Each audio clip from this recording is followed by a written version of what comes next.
안녕하세요. 오늘은 스마트 관광 생태계에 대해서 좀 배워보도록 하겠습니다.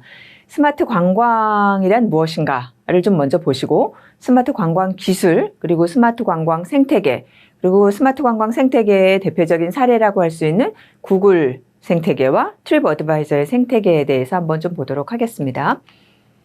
스마트 관광의 개념 여러분들이 설명하실 수 있어야 되고요.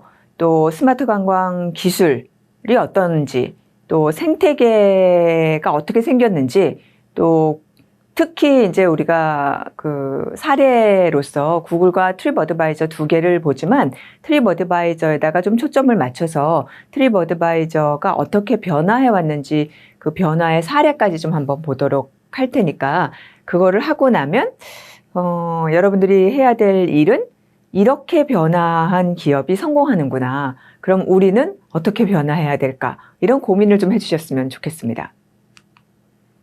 스마트 관광에 대해서 한번 좀 먼저 보도록 하겠습니다. 이 관광과 모빌리티라고 하는 것은 띄어서 말하기가 어렵죠.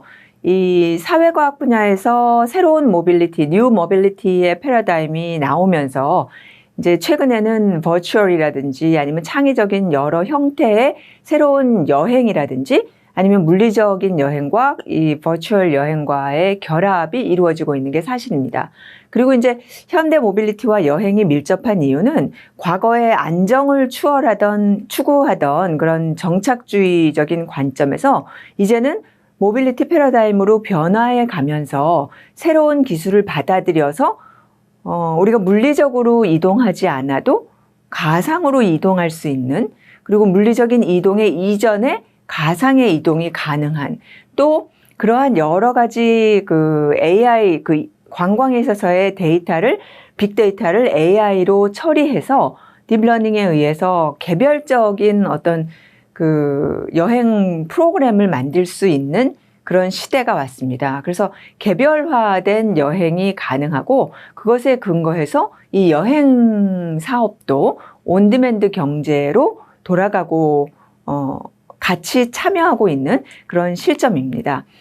먼저 뒤에 페이지를 좀 볼까요? 그럼 이렇게 이 유휴자산을 가지고 있는 공급자와, 그리고 그 유휴자산을 사용할 의지가 있는, 돈을 내고 사용할 의지가 있는 수요자가 존재하게 되고, 이 둘이 존재하고, 그리고 물론 아까도 얘기했지만 이 공급자와 수요자라고 하는 영역이나 어떤 역할이라는 것이 이 공유 경제의 개념이 확산이 되면서, 그리고 이제 그것이 더 적극적으로 활용을 하게 되면서 이 둘 간에 있어서의 구분이 사실은 모호해집니다. 근데 그럼에도 불구하고 상황별로 수요자와 공급자가 존재하게 되겠죠. 그리고 이제 그 안에 ICT 플랫폼이라고 하는 매개체가 들어가게 됩니다. 그래서 이 매개체를 근거로 해서 수요자와 공급자가 연결이 되고, 그들 간에 있어서의 탐색이라든지 아니면 그 지불이라든지,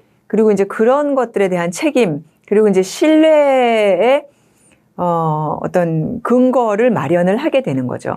그래서 아까 다시 본 것처럼 이 세 가지의 개념을 가지고 수요자, 그 다음에 공급자, 그 다음에 ICT 플랫폼의 세 가지의 개념을 가지고 공유 경제를 우리가 설명을 하게 되고, 단 여기에서 이 뒤에도 이제 얘기를 하지만 단기 임대 목적으로 만약에 어떤 특별 자산을 취득을 해서 그것을 운영한다라고 하면은 이 공급자의 공유 경제와 관련된 공급자로 취급을 하지 않습니다. 그래서 뒤에 우리가 에어비앤비의 개념에 대해서도 얘기를 할 텐데, 그 에어비앤비 같은 케이스에서 만약에 이게 유휴자산이라서 내가 여기서 거주를 하면서 방 하나가 남는다, 아니면 내 아파트가 뭐 당분간 비게 되어서 그거를 에어비앤비에다 올리는 경우에는 공유경제의 개념으로 보지만, 그렇지 않고 제2의